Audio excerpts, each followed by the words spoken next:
Assalamualaikum warahmatullahi wabarakatuh. Halo teman-teman, perkenalkan nama aku Jessica Revalina Palewar.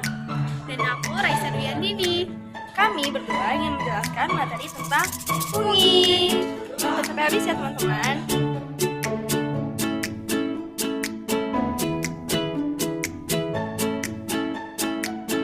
Pertama, pengertian fungi. Fungi atau jamur adalah organisme eukariotik. Artinya, sel-sel jamur memiliki inti sel yang terbungkus membran. Strukturnya yaitu ada mikroskopik. Beberapa jenis jamur sangat kecil sehingga hanya bisa dilihat dengan mikroskop. Contohnya adalah ragi yang digunakan untuk membuat roti.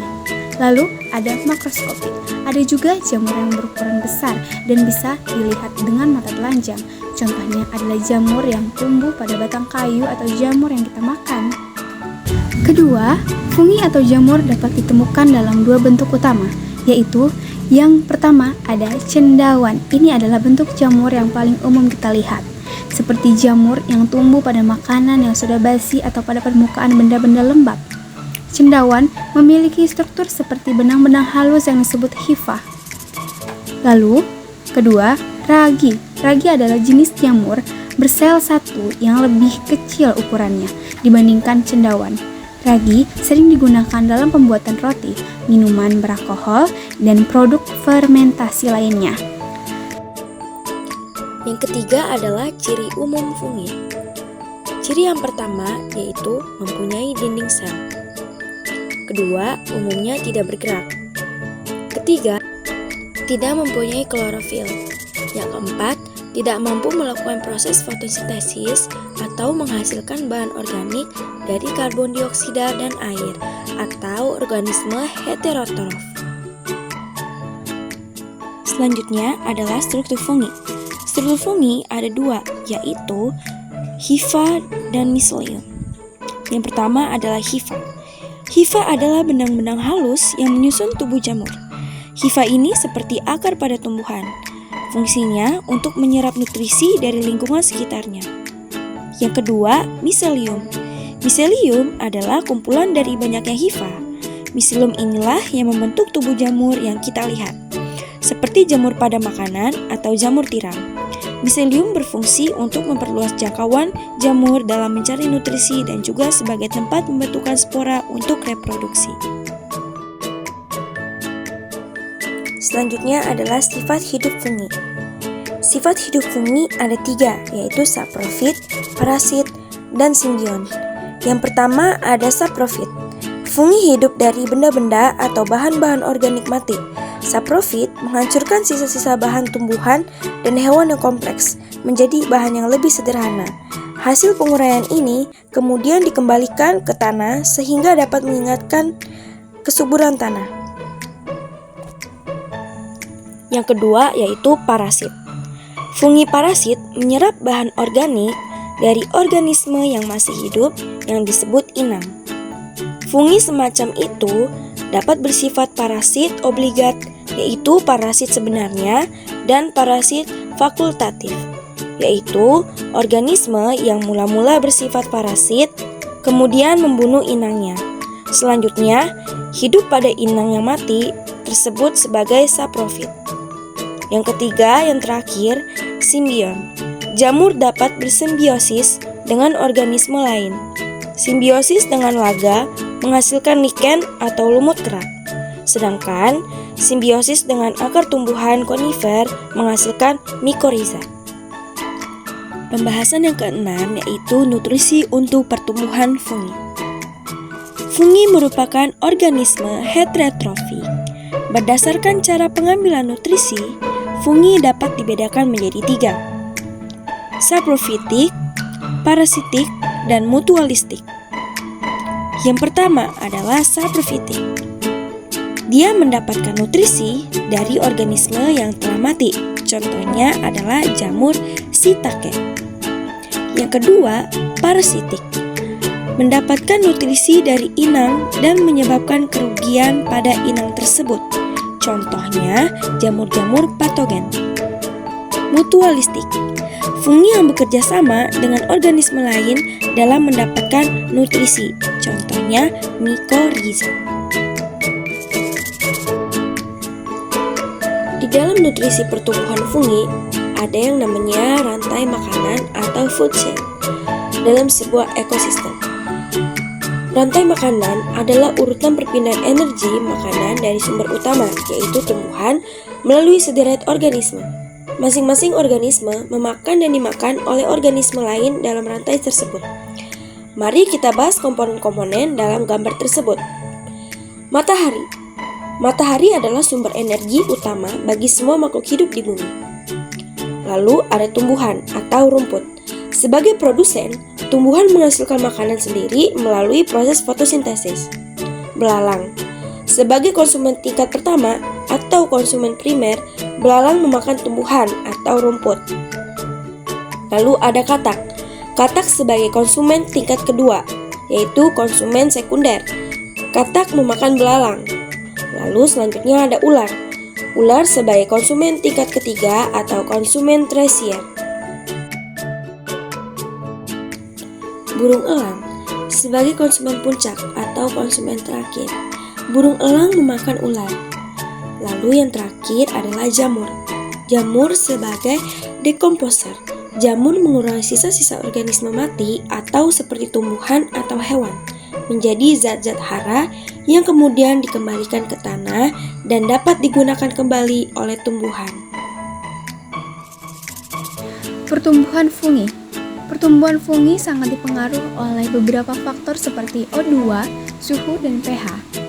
Kebutuhan O2, sebagian besar fungi adalah organisme aerobik. Memerlukan oksigen untuk pertumbuhannya, beberapa ragi bersifat fakultatif aerob. Dapat tumbuh dengan adanya atau tanpa adanya oksigen. Peran fungsi fungi. Jamur fungi memiliki peranan yang cukup besar bagi kehidupan manusia dan juga lingkungan. Sebagai dekomposer atau penguraian sampah organik, membantu proses fermentasi. Contoh hasil fermentasi dengan fungi yakni roti, tempe, tape, dan bir. Mengobati penyakit karena fungi dapat menghasilkan obat-obatan. Sebagai sumber makanan manusia, dapat meningkatkan kesuburan pada tanaman. Peran negatif fungi dapat menurunkan kualitas maupun kuantitas makanan maupun bahan-bahan lain yang penting bagi manusia. Fungi dapat juga menyerang bahan-bahan lain yang bernilai ekonomi seperti kulit, kayu, tekstil, dan bahan-bahan baku pabrik lainnya. Fungi juga dapat berperan sebagai agen penyebab penyakit. Fungi dapat menghasilkan racun. Racun yang dihasilkan beberapa fungi seperti Amanita phalloides, A. muscaria maupun Aspergillus flavus menghasilkan aflatoksin. Dapat sangat berbahaya bagi manusia karena dapat menyebabkan penyakit kronis seperti kanker dan bahkan kematian. Reproduksi fungi. Reproduksi secara aseksual. Fungi bereproduksi secara aseksual dengan cara fragmentasi, puding, pembelahan, rhizomorphus, dan sclerotia. Fragmentasi adalah pemotongan hifa yang akan tumbuh menjadi jamur baru. Budding adalah pertumbuhan tunas pada permukaan sel ragi atau hifa. Rhizomorphus. Rhizomorphus atau tali miselium adalah agregasi linear dari hifa yang berorientasi paralel. Tali pusat terdiri dari hifa, pembuluh yang lebar dan kosong yang dikelilingi oleh selubung hifa yang lebih sempit. Hifa atau sclerotia dari jamur Sclerotium roseflies yang dapat bertahan hidup di dalam tanah atau sisa-sisa tanaman. Reproduksi fungi. Reproduksi secara seksual. Fungi bereproduksi secara seksual dengan cara menghasilkan zigospora, askospora, dan basidiospora. Proses reproduksi seksual pada fungi melibatkan peluburan dan penyatuan dua inti dari dua sel kelamin, gamet. Masuk pada pembahasan yang terakhir, yaitu klasifikasi fungi. Yang pertama ada Zygomicota, terdiri dari kelompok Zygomycetes. Yang kedua ada Ascomycota, terdiri dari kelompok Ascomycetes. Yang ketiga ada Basidiomycota, terdiri dari kelompok Basidiomycetes. Yang keempat, ada Deuteromycota, merupakan kelompok fungi yang reproduksi seksualnya tidak ditemukan. Mari kita bahas satu persatu dari klasifikasi fungi ini. Zygomicota. Zygomicota adalah kelompok jamur yang dikenal karena memiliki hifa, tidak bersekat dan berbentuk zigospora seperti struktur reproduksi seksualnya. Ciri-ciri umum. 1. Habitatnya di darat, tanah, atau sisa organisme mati. 2. Memiliki meselium bercabang banyak dan tidak bersekat-sekat. 3. Hifanya tidak bersekat sehingga terdapat beberapa inti. Cenocytic. Ascomycota. Ascomycota adalah filum jamur yang sangat beragam dan mencakup sekitar 64.000 spesies. Mereka sering disebut sebagai jamur kantung karena struktur reproduksi seksualnya yang khas, yaitu ascus. Ciri-ciri umum. 1. Ascus, struktur reproduksi seksual yang khas. 2. Hifa bersekat, mempunyai sekat yang membagi hifa menjadi sel-sel. 3. Spora seksual. Ascospora diproduksi di dalam ascus. 4. Spora aseksual.